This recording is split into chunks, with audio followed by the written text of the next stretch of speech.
Okay, I'll go on to the screen.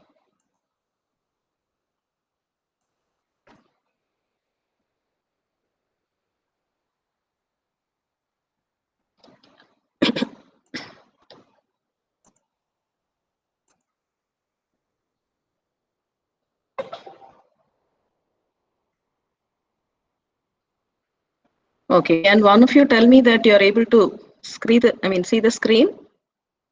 Someone, please. Yes, we can see. Okay, yeah. So we'll start with it. There are three people whom I cannot see that they have joined, but if they are joining, let them join in between. Okay. Good afternoon, all of you. Uh, I think you have been seeing about general informations about medications and what is drug tolerance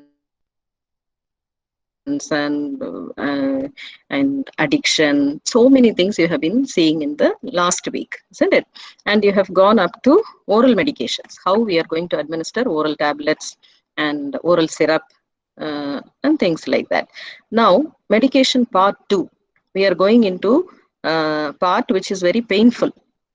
I think from childhood till adulthood, whoever it is, when we think about injection, the first thing which comes to our mind is, oh, it will be very painful. And we remember crying and making lot of noise and making lot of fuss when we were children when they wanted to give injections. Okay, the common injection all of us would have received definitely is uh, the vaccines, which are very common, which should be mandatory for every child.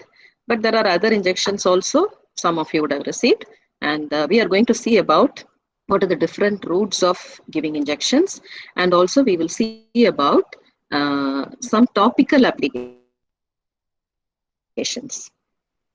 Okay, how we can apply medication on the skin, how we can apply medication on the eye. Yes, okay, all those topics we are going to see. It is a very interesting topic. So, but you should be very attentive. If you are not listening, if you are careless in the class, then only it is difficult for you to answer in the exam. Please pay attention.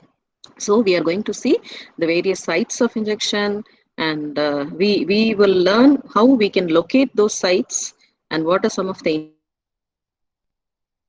indications and contours nursing process for a client receiving an injection. Okay, as I already told you that there are different routes of giving medications. It can be oral or it can be through injection. There is a terminology for that. Okay, parenteral medication. Okay, what is parenteral medication?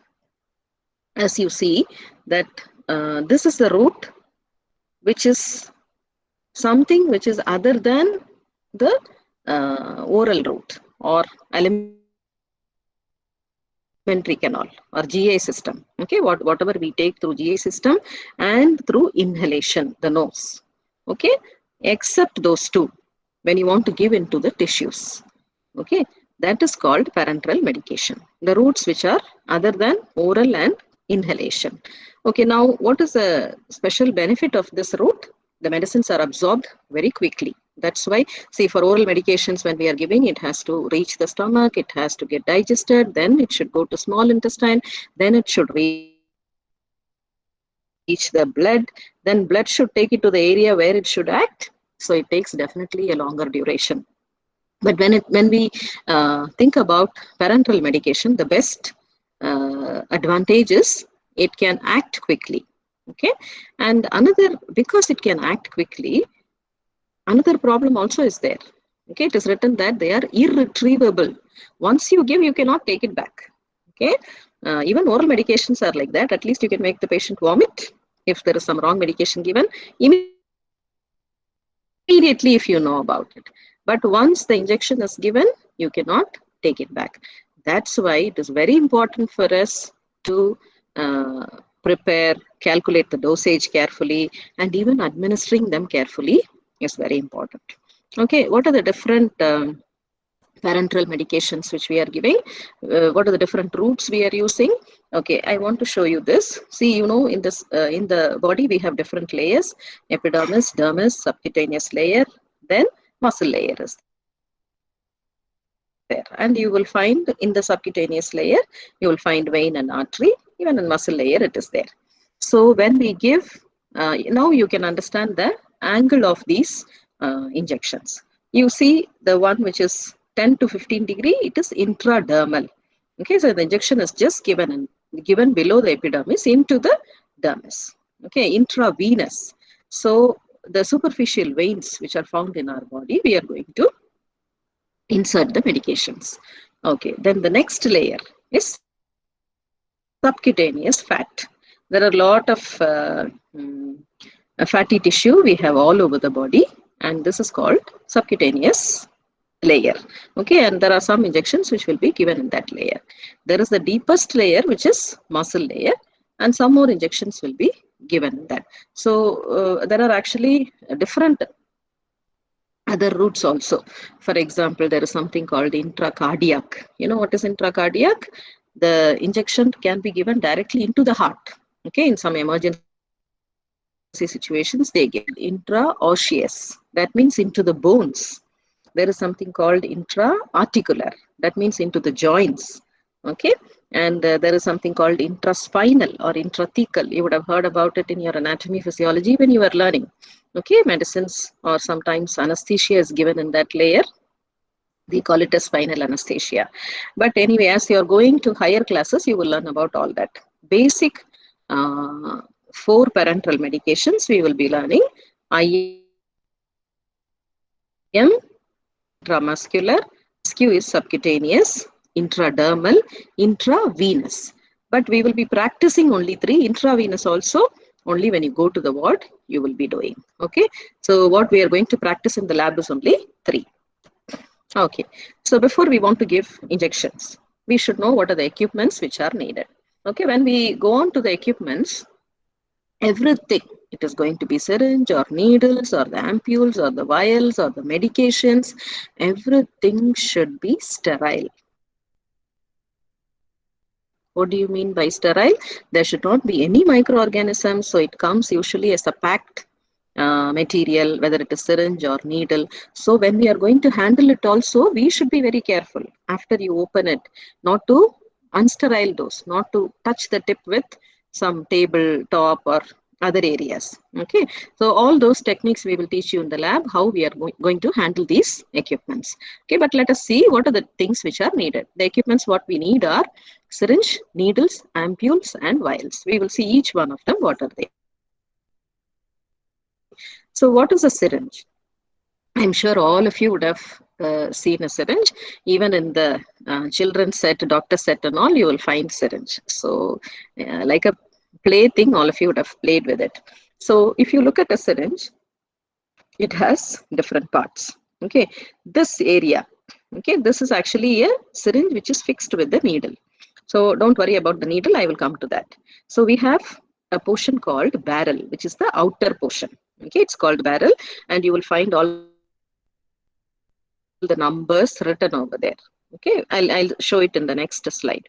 Then there is something which is inside to push the medicine when we want to inject it into the body. So that is called plunger.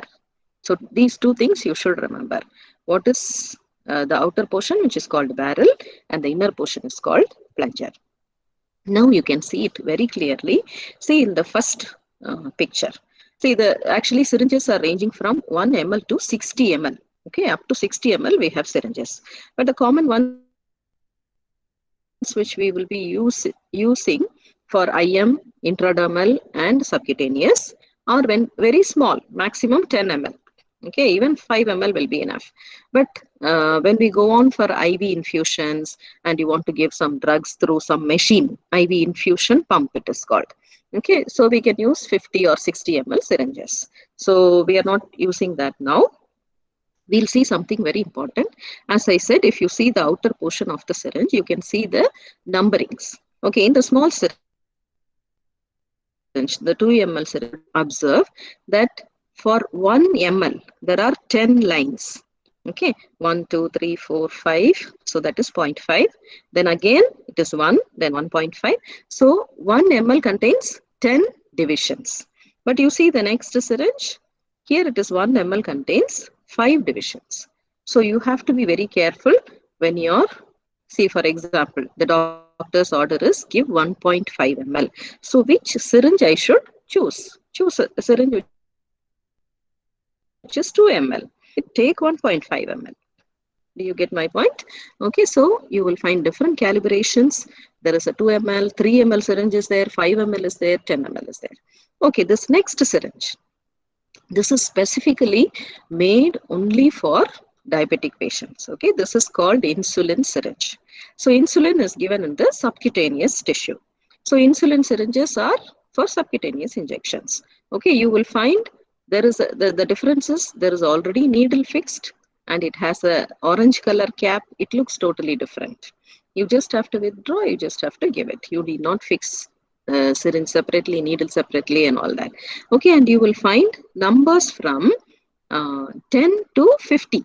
You will find 10, 20, 30, 40, like that it goes. Okay, you will have numbers up to 50. When you come to the lab, we will show you. They are all called units. So how the insulin injection also comes as units, and how this syringe also is designed for that, we will show you when we are demonstrating in the lab. Okay, there is next one more syringe which is called tuberculin syringe. Tuberculin syringe, see, insulin syringe and tuberculin syringe are only 1 ml, but tuberculin syringe is longer than that. It is going in 0.1 ml, 0.2 ml, 0.3, it goes like that. Okay, now there are some injections which we need to give in the intradermal layer. Intradermal layer is just under the skin. Which injections? For checking for some allergies and all when they want to do. Very little amount of medication is to be administered to the patient. So this syringe is designed for that. Okay, so we have the first syringe is for intramuscular, second one is for subcutaneous, the third one is for tuberculin syringe it is called. So for checking for allergies, intradermal. The last syringe which I want you to see, there are some syringes where the medications are already loaded. Okay, it comes as a pre-filled syringes. Medicine is already there. You just have to take the syringe, open it, and give the injection to the patient. You need not withdraw, you need not do anything with those syringes. Okay, another point you should remember about syringes is the tip of the syringe. You will find some differences. See the first tip, you will find like a screw pattern, isn't it? It's called lever lock. Lever lock means when you fix the needle, you will have to twist it. You will have to screw it so that it is fixed very well. The other syringes, it doesn't have that screwing pattern. So they are called non-lever lock syringe. Most of these non-lever lock syringes are used for feeding or drainage. Okay, some irrigation they want to do. Only for those things where you don't need to fix a needle, they will be using. Okay, or if at all you have to use it for injection, you should be careful. During the process of giving injection, the needle should not come out. You should fix it very well. Okay, so this is about lever lock and non-lever lock. You can see the screwing pattern over there. Okay, what about the needles? What are the different needle parts of the needles we have, and what is a specific thing you should know? If you look at the needle, there is a portion called hub, isn't it? HUB. What is hub? This hub is the portion which is going to be fixed onto the tip of the syringe. And there is a portion called shaft. Why the shaft is important? The length of the shaft differs with different type of injections. Okay, for example, when you are giving intramuscular, you need to reach the deepest layer. So the shaft should be longer. Okay, and what is this called? Bevel. Bevel means opening, but it is slanting. Okay, it is cross, not straight, isn't it? So the diameter of this bevel is very important. We will see it in the next picture. You will understand. Okay, do you see the diameter? See, the first one is very big. The second one, half of that size. The next one, it's very small.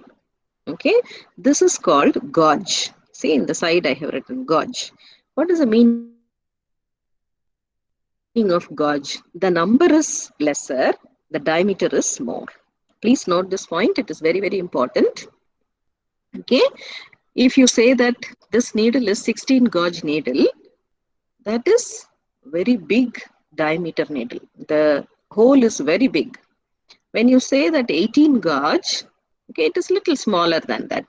When you say 22 gauge, it is very small.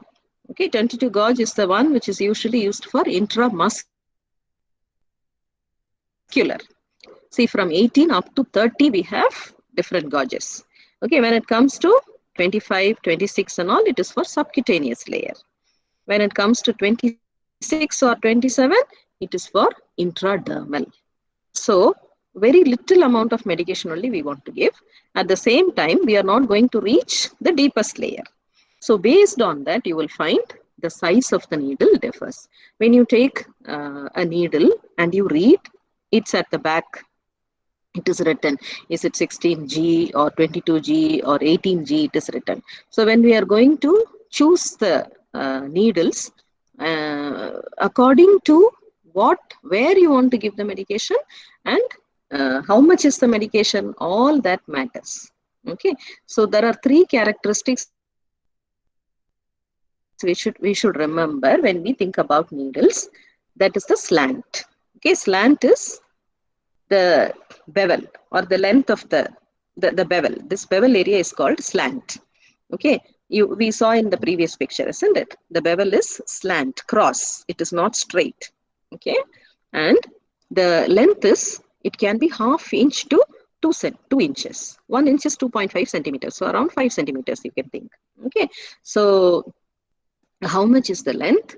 Okay, obviously, when you want to give it an intradermal, the length is smaller. When you want to give subcutaneous, little longer. When you want to go and give it in the intramuscular layer, the length of the needle should be definitely long. And the third one, which I explained already, it is the gauge. It is the diameter of the opening of the needle. Okay, so as the number is lower, the diameter is bigger. Please remember this. This is an important question in the exam. Okay, what is the third equipment we are thinking about? The third equipment is ampules. I'm sure you have heard about this word, ampules and vials, isn't it? So what are ampules? They are glass containers just designed to hold a single dose of the drug. Okay, you break it, you take the medicine and give it. You cannot keep it for next use. Okay, vials are small glass bottles. It has a rubber cork. There is a metal also, and you can keep it for many doses of medications. Now you see the ampules, you can see it is a very small one. Usually it is 1 ml, 2 ml, 3 ml. Even some emergency drugs come in the ampules. Up to 10 ml it is available. Okay, big ampules are there. And we are going to learn in the lab how we can break it. See, I have showed you the parts of it. There is a neck and there is a body. So we will be breaking it before we want to withdraw the medications. Okay, I will ask you some question. Please note down something carefully here. Okay, what are vials? I'm sure you all have seen some antibiotic medicines in vials or some insulin. Insulin is the best example. You will find one small bottle, one rubber is there, and then one metal portion is there. Okay, so through the metal portion, you cannot take the medicine, but there is a small hole, it is a rubber portion, so you will insert your needle inside that and withdraw the medicine. Okay, now this is for single use. Most of the time, vials are for multiple doses. For example, an insulin patient. Today, 2 times he has to take. Like that, he has to take for a month. So you can keep it in the refrigerator, use it every day. Okay, so it is called multiple dose vials. So many dose of medications are there inside. Each time we withdraw and we keep it back inside. Okay. Now I want to ask you something. When we want to withdraw medication from ampule and vial, there is a possibility of some small glass pieces. See, ampule I'm breaking. When we are showing in the lab, you will understand. When I break, there may be some small glass pieces which can fall into the medicine. Same thing can happen with the rubber stopper also. Maybe the small portion of the rubber or something can enter when you are withdrawing the medication. How do we prevent it? We have, apart from these needles, we have something called filter needle. Okay, these needles have in the hub area. Okay, all of you understood what is hub, right? In the hub area, there are some small filters. They filter the glass piece or rubber particle when we are withdrawing the medications. Okay, please remember that when we want to remove medication from ampule and vial, we should use filter needle. Okay, this filter needle will be disposed after withdrawing the medicines. When you want to give injection to the patient, you will be fixing a new needle, which is a normal needle. Okay, another very important thing which when we are handling injections we should remember is called needle stick injuries. You know what is needle stick injuries? Okay, can anyone tell me why is needle stick injury very dangerous? Can someone unmute the mic? Yes? Why needle injuries are dangerous? Maybe we can catch infection. Yes? Very good. What type of infection? You're very good. But what type of infection? Anybody else? Girls and boys, don't sleep. For example, like Are you AIDS awake? diseases. Very good. Very good. Very good. Yeah. Okay. You're a nurse working in the emergency area. Okay. And many patients are coming. There is one patient who came because he had some accident, somebody who fell from some top of the building, and you have to do something very urgently for them. You need to withdraw their blood, you need to give injection, you're in an emergency situation, though you're wearing gloves and all your personal protective things. If you are not careful, you can have a needle prick, isn't it? So through the gloves, it can go inside. Now, you do not know in an emergency situation which patient is with what infection, especially if they are going to have some dangerous infections like someone said AIDS, okay, HIV virus, human immunodeficiency virus, or hepatitis B virus. Okay, lifelong you are also going to suffer with that disease. Okay, so we have to be very, very, very careful. Throughout the world, globally, lot of measures have been taken to prevent needle stick injuries for the healthcare workers, because it is something which is very common, especially when you're very busy in the emergency area and you have to do immediately things. You're not worried about yourself, you're only worried about the patient. But at the same time, these type of injuries are very dangerous to the healthcare workers also. So there are so many measures which are introduced in the hospital area so that we will be able to prevent the needle stick injuries. Okay, there are some which are called passive devices. There are some which are called active devices. If you see in this picture, you can see what is passive safety device. Okay, this is a syringe and the needle. The moment you see in the first picture before injection, you're seeing the needle. Okay, you're giving injection. Immediately, it has a spring action. Okay, the needle goes inside and it is closed. So there is nothing sharp. You just have to throw the syringe. There is something which is called active safety device. What is active safety device? There is a cover on the syringe. The moment you finish the injection, you just pull the cover. You can see in the next picture, the needle, the sharp portion, the needle is covered. Okay, and not only this, we have some other measures. Okay, we have something called sharp container. I'm sure all of you have seen in our labs this yellow color boxes. These yellow color boxes are called sharp container. They are used only for disposing the needles. Do you know something? Once it is filled, we have to send it to the department where they burn all these needles. Okay, they are puncture proof.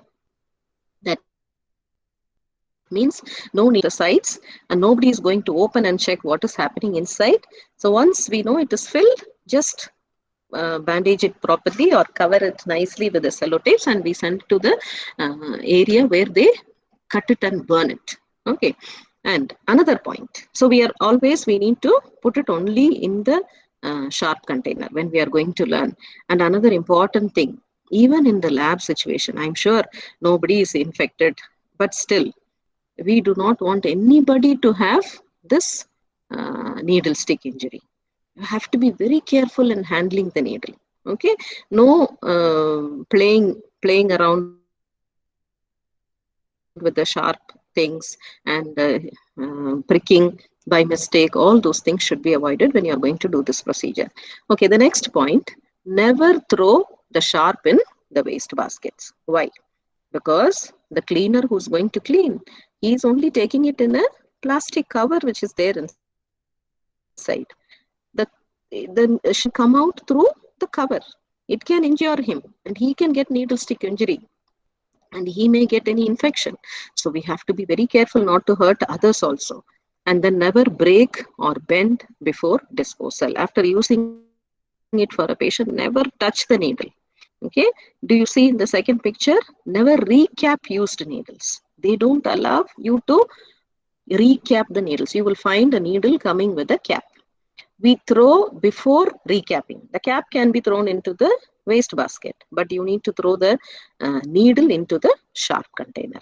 Okay, we actually in the Oman hospitals, we have only for 1 or 2 pre-filled syringes, we have the safety device which is there. Okay, so we do not have all these safety devices which are given in your book. So we have only syringe and needle separately. We need to be very careful in handling, and no recapping, no bending, no touching the needle at all. That is the best way to dispose it, and always it should be disposed only into the sharp container. Okay, let us start with the first injection. This is called intradermal injection. So as the name says, intradermal injections are into the dermal layer below the epidermis. Do you see the syringe?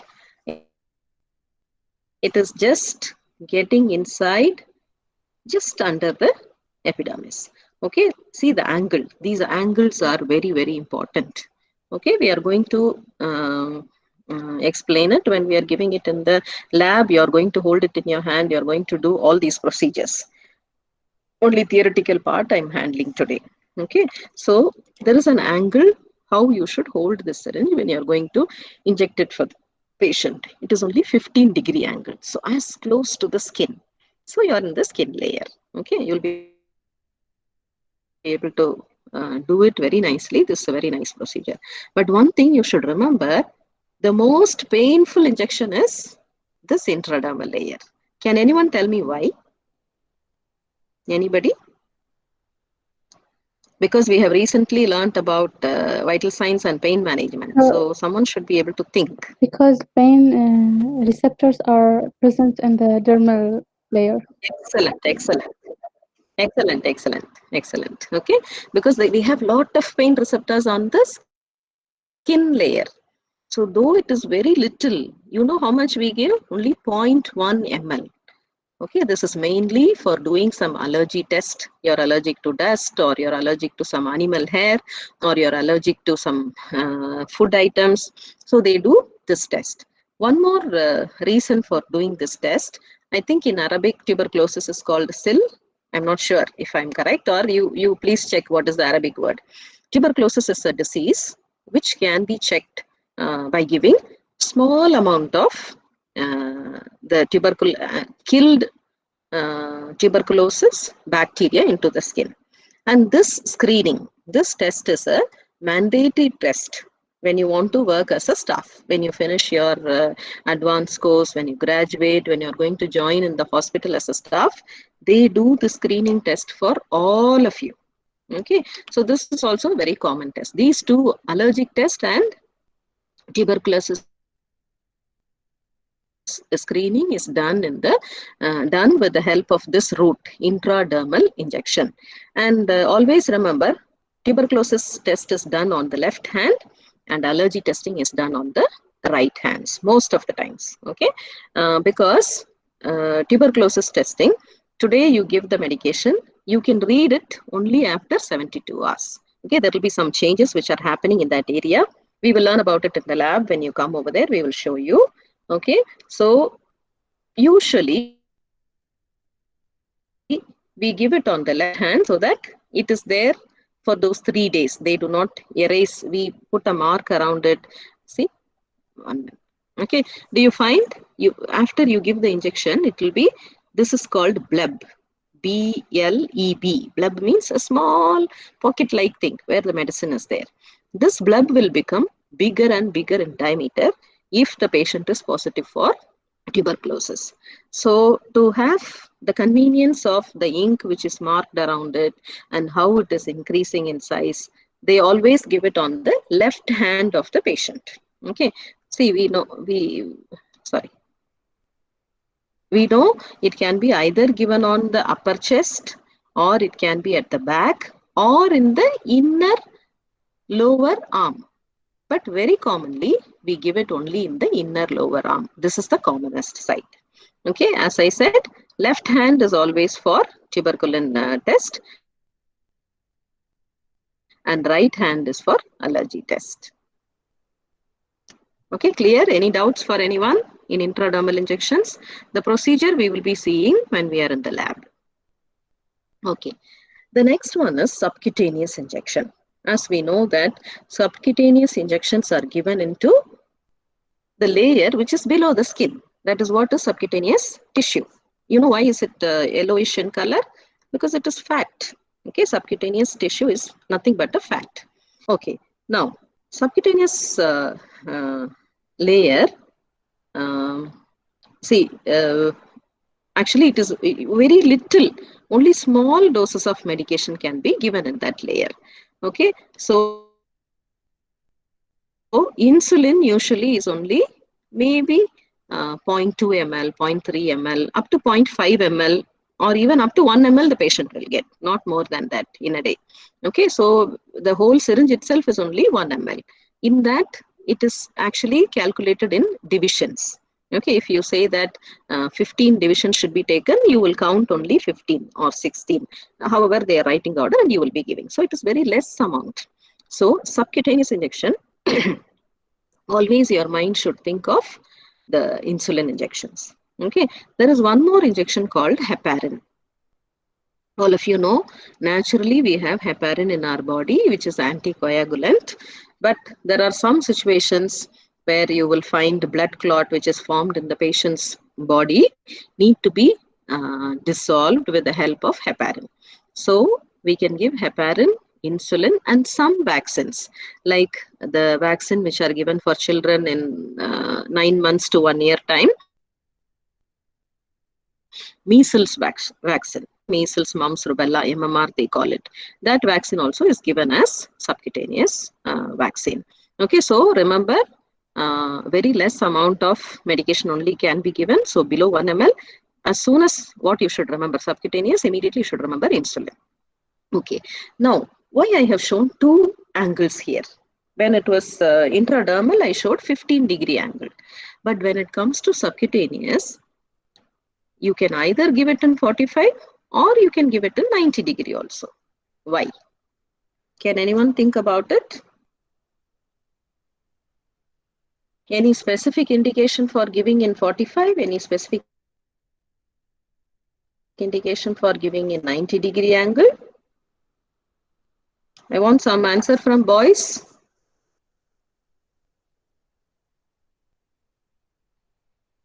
Boys, girls.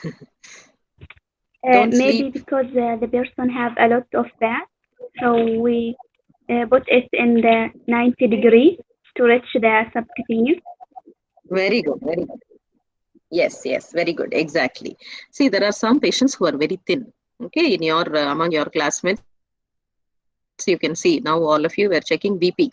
So some of their hands are so small and like a baby's hand it is. So definitely they will have very less subcutaneous fat. There may be someone like me who is little fat. Maybe we have more subcutaneous fat. Okay, because already this needle is very small, 24 to 26 gauge. So it's a very small needle. And even length is lesser comparing to the intramuscular injection needles. So we have to, do you see in the second picture, we have to pinch. They call it as pinching. You have to hold the subcutaneous fat together. Okay, when you're going and checking before doing the procedure, when you're assessing the patient, you're holding like this and seeing. Okay, if in your hands you feel that the subcutaneous fat is only, okay, 1 inch it will be, you feel like that. Okay, you go ahead to give in 45-degree angle. You're touching and seeing maybe 2 inches or more than 2 inches subcutaneous fat is there. Lot of subcutaneous fat is there. You can go ahead to give in 90-degree.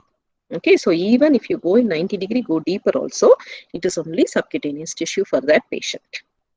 Okay, so remember this also, only in subcutaneous tissue the angle is changing. 45-degree is for a patient who's very thin and has very less subcutaneous tissue. How do you measure that? You have to go pinch and see.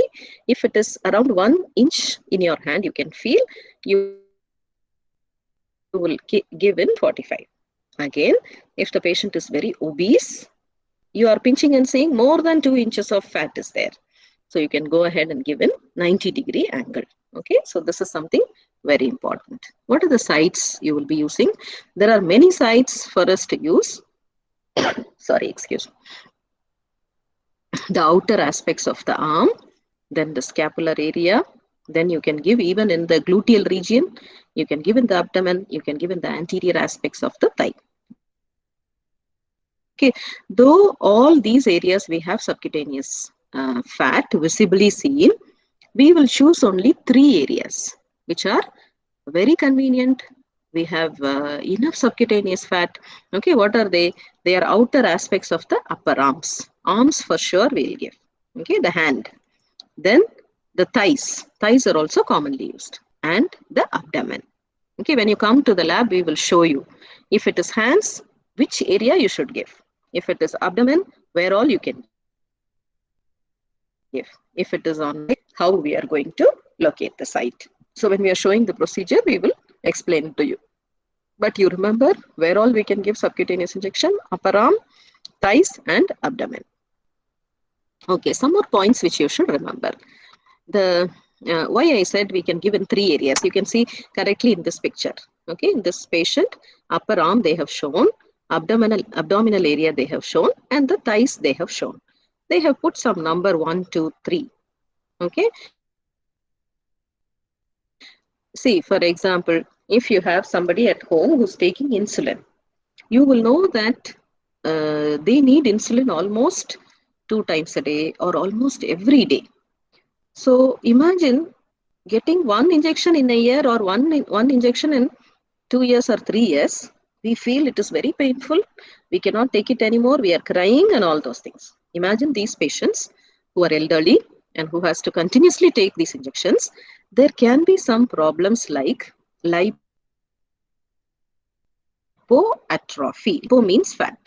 What is atrophy? The fat get destroyed over there. There is no fat in that area because you are continuously using that one area. Okay, and there can be one more problem where that area becomes hypertrophied. There is extra fat and it has become very thick. It has become like a nodule. Okay, you cannot push the medicine anymore, or even if you are giving the medicine, it is not absorbed well. Okay, so the suggestion, the recommendation from the Diabetic Association is that you need to rotate the site. What is the meaning of rotating the site? Okay, today morning, make the patient take in abdomen. Okay, tomorrow morning, the patient can take on the anterior thigh, right side. Okay, next day, anterior thigh, left side. The next day, he can take upper arm on the right side, upper arm on the left side. Okay, by the time you rotate, it becomes 1 week. So the wound which was there already with the first injection heals. Okay, the area becomes better. So the patients do not develop these complications, lipoatrophy or lipohypertrophy. Usually the patients do not develop. Okay, so this is one point you should remember when we are administering subcutaneous. And one more point is, see, already subcutaneous is a very, very little amount of medication. We are not going to do something called aspiration. I will tell you what is aspiration when we come to IM injection. You will understand better. Okay. So remember, I will ask you when I come to IM, I will ask you what did I say in subcutaneous. Okay. I'll come to that. Then do not massage. Okay. Actually, when you compare subcutaneous injection and intramuscular injection, can any of you tell me which one is absorbed faster and why?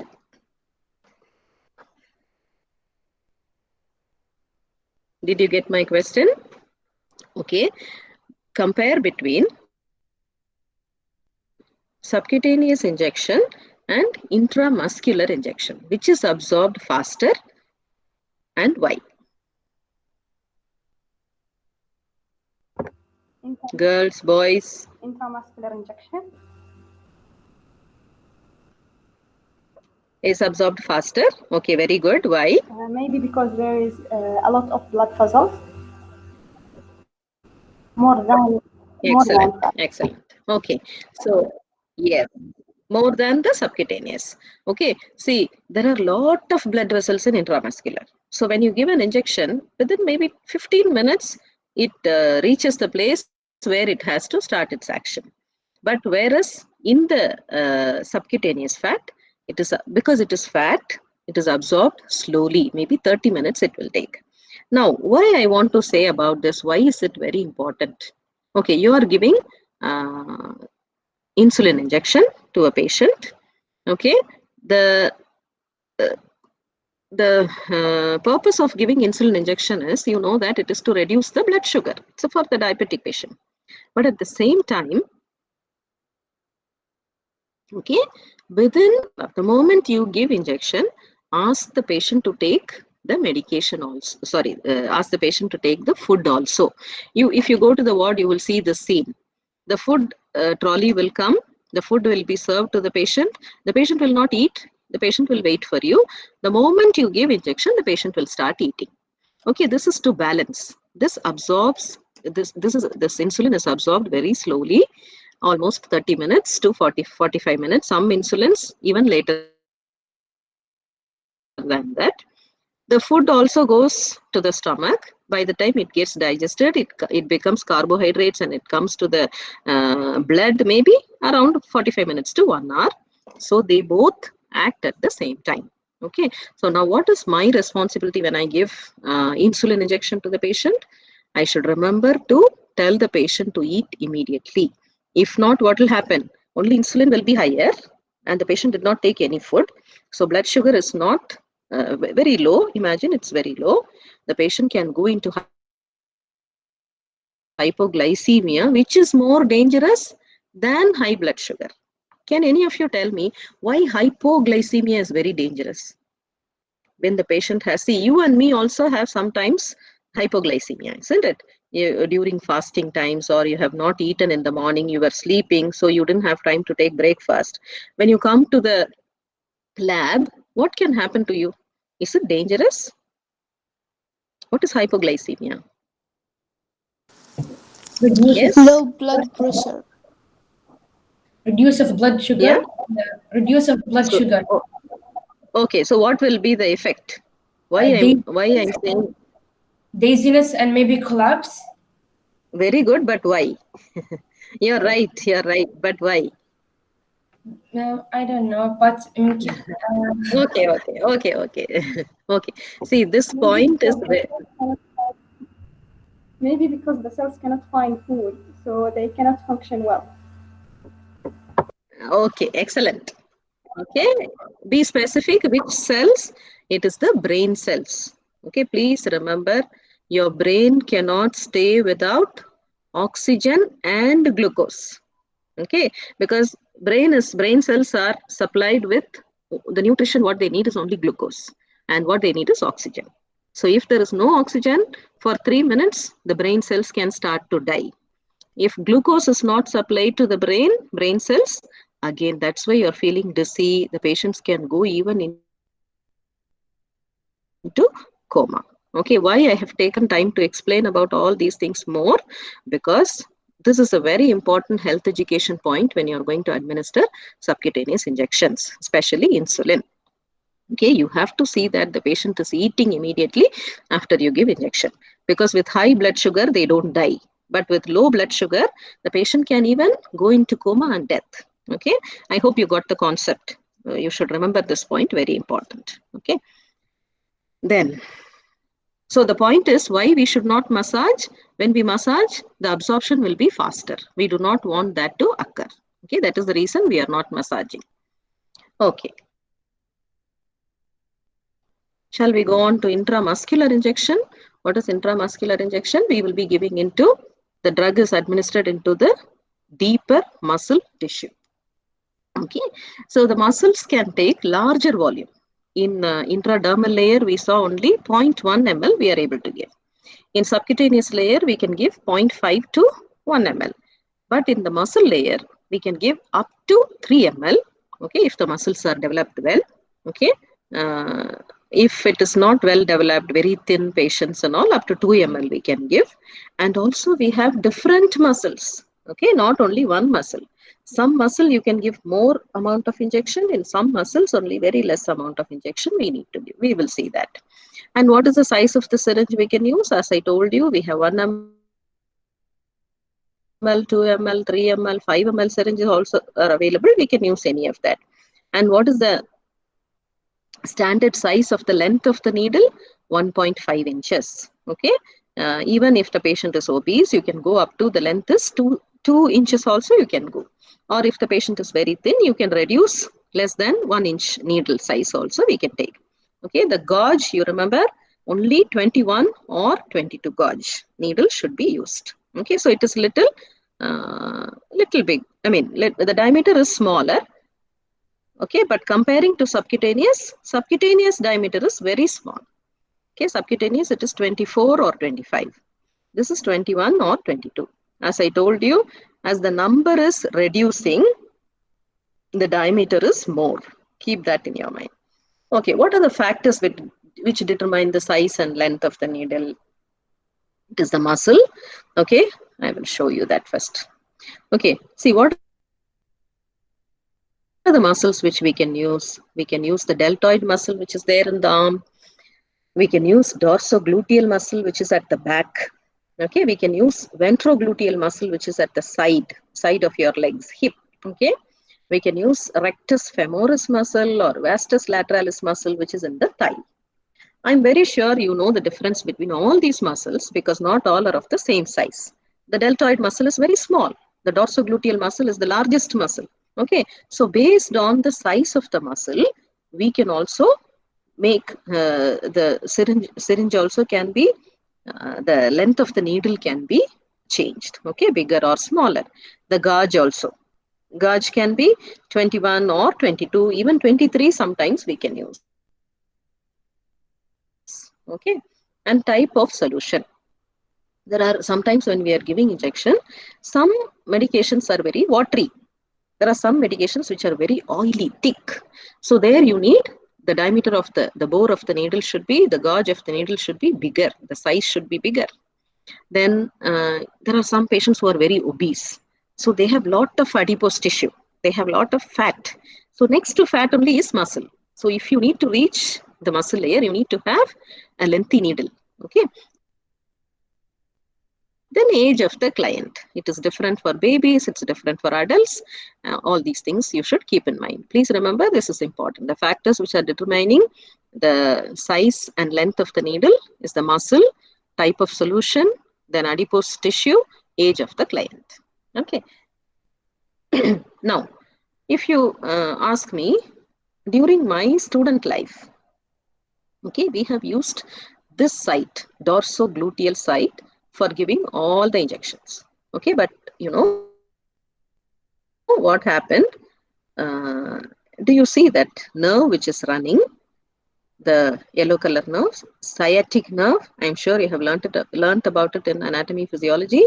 This is the biggest nerve in the lower limbs, and this is a very important nerve which runs till down. Okay.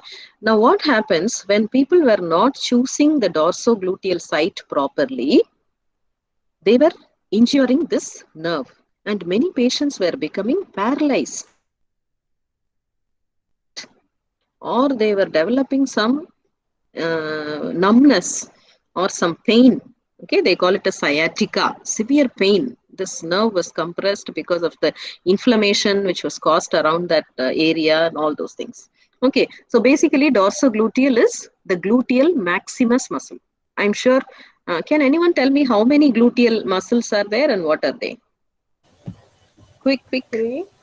Gluteal medius, Yeah, gluteal minimus, okay. and gluteal maximus.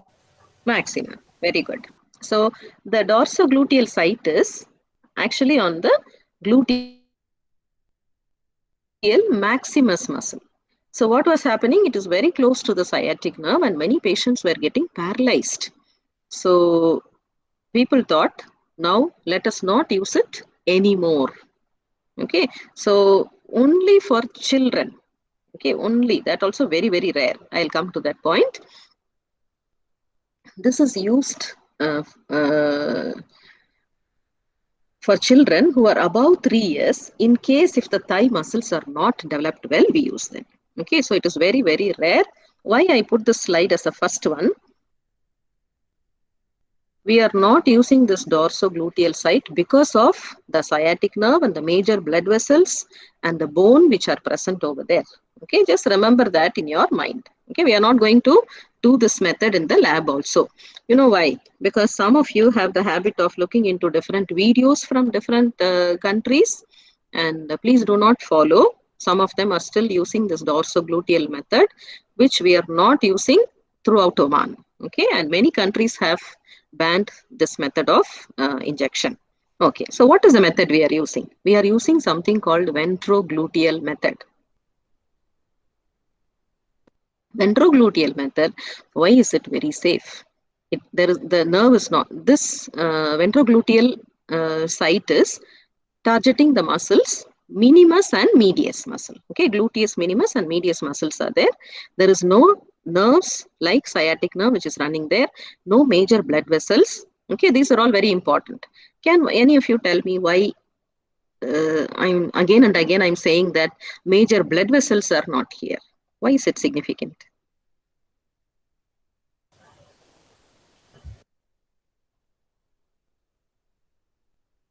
Yes? Okay, keep thinking the answer. I'm coming to the next question I have. Okay, why I'm again and again saying there is no bigger blood vessels. Nerves, I already told you, because when nerves are damaged, it can cause paresthesia or paralysis of the legs. Okay, now this gluteus minimus and medius together, we locate the site as ventrogluteal. The patient is lying on the side lying position, or now it is called as lateral position, and the nurse hand will be kept on the anterior superior iliac spine, and they spread it over the iliac crest. There is a triangle which is formed inside the triangle, anywhere they can give. This is the site. When we are going to show the demonstration, we will show you this. Okay, it is very easy, and this is the method we are using now. Okay, now when we are going to give injection, I said in subcutaneous that do not aspirate. Okay, but whenever we are going to give intramuscular injection, before we inject the medication, we need to aspirate. You know what is aspirate? With the syringe, when you are pulling out something, it is called aspiration. Now, can you tell me, connect it with the blood vessel, which I said, connect it with subcutaneous, connect it with intramuscular, and tell me why we are doing aspiration here, why we are not doing aspiration in subcutaneous. Anyone? Think. No sleeping. Yes. Time is still there, right? Boys, Abdullah, Salem Al-Butaini, few names I remember. Boys are not at all opening your mic.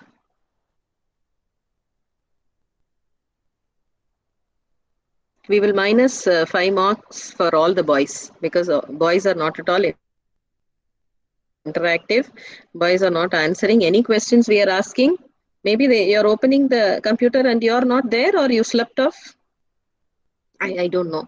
Okay, whatever it is. If you are not participating, you are the loser. You are not listening to the teacher. That is the meaning of it. Okay, any girls? Why we are aspirating here? Why we are not aspirating in subcutaneous? Maybe because we make sure that the needle fit at the desired site, at the proper site. Okay, okay, okay. She is close to the answer. Anyway, it is little difficult for you to think. See, in the subcutaneous injection, when we are giving, almost 99% we are sure we will never go into the blood vessel. Okay, and also, you know, the medicine is very little. So you do not want to aspirate and check. Okay, you want to just give the injection. When it is intramuscular layer, definitely there are some major blood vessels. See, though as much as possible you are trying to avoid the major blood vessels, that's why you are locating the site with different landmarks. Okay, we are saying anterior superior iliac spine, your index finger should be there, iliac crest, and then where your palm should be, greater trochanter of femur. All these things we are locating, but still there may be some blood vessels. So when you are going to give IM injection, you have to aspirate and see. If you find blood in the syringe, you should not proceed. That means you are into the blood vessel. What will happen? Already intramuscular layer, the absorption of medication is faster. If you are going to give directly into the blood vessel, it will be very fast and it can cause some adverse reactions also. So we should avoid to check whether we are in the right place. To understand we are not in the blood vessel, we always aspirate. Then once you know there is no blood coming, you continue to push the medication. Okay, this is the importance of aspiration. So for insulin, you do not aspirate. For IM injections, you have to aspirate, because this is a critical element when you're doing the procedure. Okay, if you don't do this, again, you're unsafe. So keep that in your mind. Then here also we will not massage. Okay, massaging is not done. Earlier there was massaging.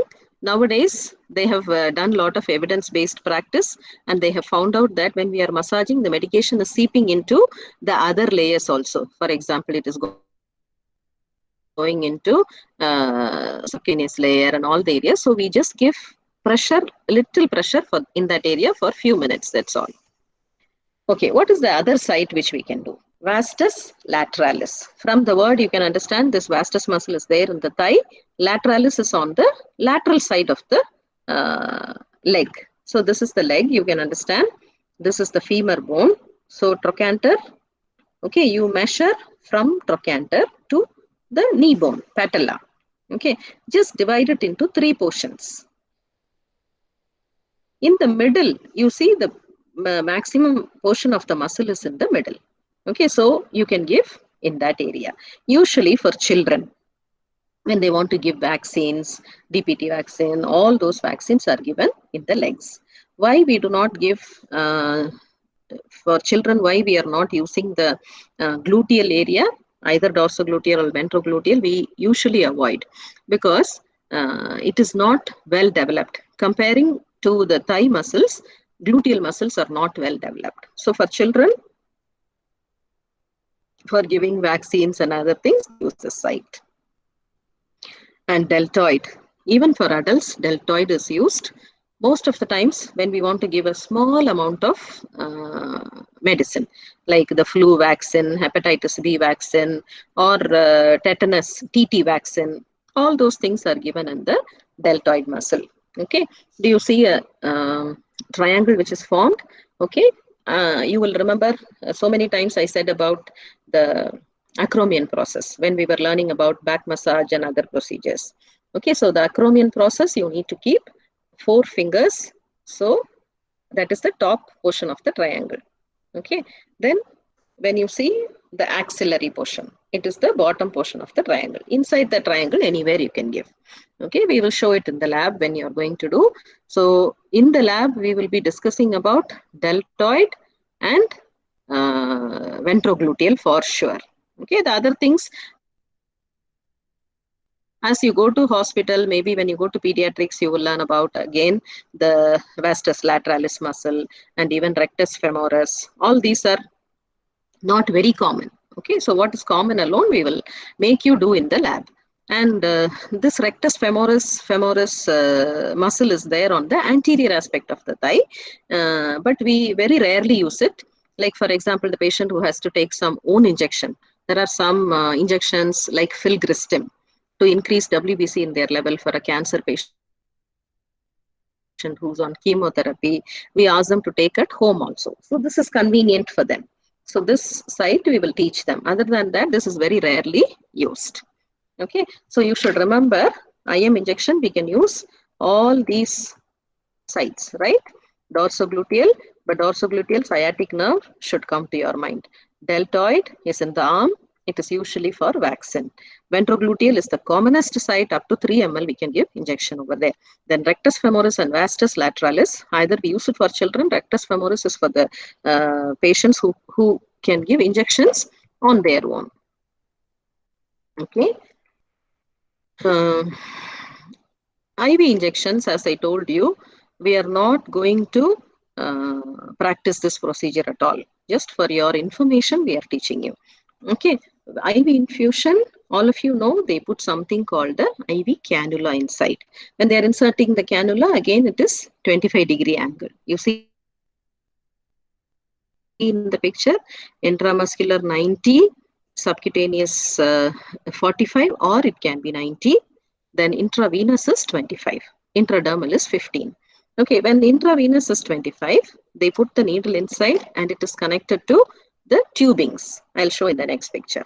Okay, now among all these things, intradermal, subcutaneous, intramuscular, intravenous is the fastest route of absorption, because we are giving directly into the blood. So the absorption of medication is most rapid. This tells us that we have to be very careful. Once you give it inside, you cannot take it back, all these things, especially intravenous. So what I want to tell, something extra in intravenous is, see, whenever we give intravenous injection, mostly students are not allowed to give, especially in the early. Only later, when you learn all medical surgical procedures, critical care and all, maybe they will allow you. Other than that, it's not allowed. And you have to be careful to observe the patient for any adverse effects. Some of these injections you may need to give, you may need to check the vital signs before and after, BP you need to know, or sometimes if it is extra dose or by mistake, something happens, we should be ready with the antidote. Antidote means to balance the adverse effect of that medication. Okay, so those are all the things which come along with intravenous injection. Intravenous is into the vein, and the absorption is very rapid. Okay, it can be given as IV push. IV push means just directly. See, you can see in the first picture, from the syringe, she is just injecting the medications directly into the intravenous line. Okay, the second one, you can see volume control infusion. You will see the bag which is hanging, maybe 500 ml of fluid. Okay, and you see the small, they call it as pipette set. Okay, there is a small portion where you will only, like you can adjust. 100 ml should go in 4 hours. This is usually done for children. Okay, children, you cannot just like that give lot of amount of fluid. You want to control the volume. 4 hours, I want to give this much fluid. 8 hours, only this much should go. So volume controlled infusions are also there. Then there is one where you can, you see that the bag is yellow in color because we have mixed medicine into the normal saline and it can be given. And the last one, large volume infusions. Okay, up to, there are 250 ml to 1000 ml fluid bags are there. So when patients are coming to the hospital after emergency, they lost some traffic accident, they lost around 2 liters of blood. To rush fluids, we will be using large volume infusions. Actually, we have something called, I don't have the picture here. Please refer your book. Okay. They are called infusion pump. Okay. You can fix the 500 ml fluid there. The machine will adjust. Okay. If I say that I need 100 ml to go in 1 hour. So the machine will adjust the drops so that in 1 hour only 100 ml goes. So we can set in the machine also. They are called IV infusion pumps. Okay. Let me stop over here. And as I said, IV injections we are not going to discuss at all in the laboratory. Okay. Now I want to hear from you. Shall I discuss only the quiz portion, my portion, so that it will be easy for when Leo is taking next week class, I will ask him to discuss his portion. Okay, now I want all of you to understand something. You had only 10 questions from the exam. Okay, each one of you had. But we had put 30 questions. That is the new rule now, that we will be putting 30 questions. The computer will select from that 30, any 10 to one group of students, another 10 to another group of students. It goes like that. So I will discuss. Do you want me to discuss all those 15 questions quickly and go ahead? Because I do not know who got which questions. Okay, so my portion is from hygiene and vital signs. Is that okay? Shall I discuss like that? Someone answer, please. Yes, you can. Okay. Yeah, okay. Just give me a few minutes. I'll open that page and then we will do.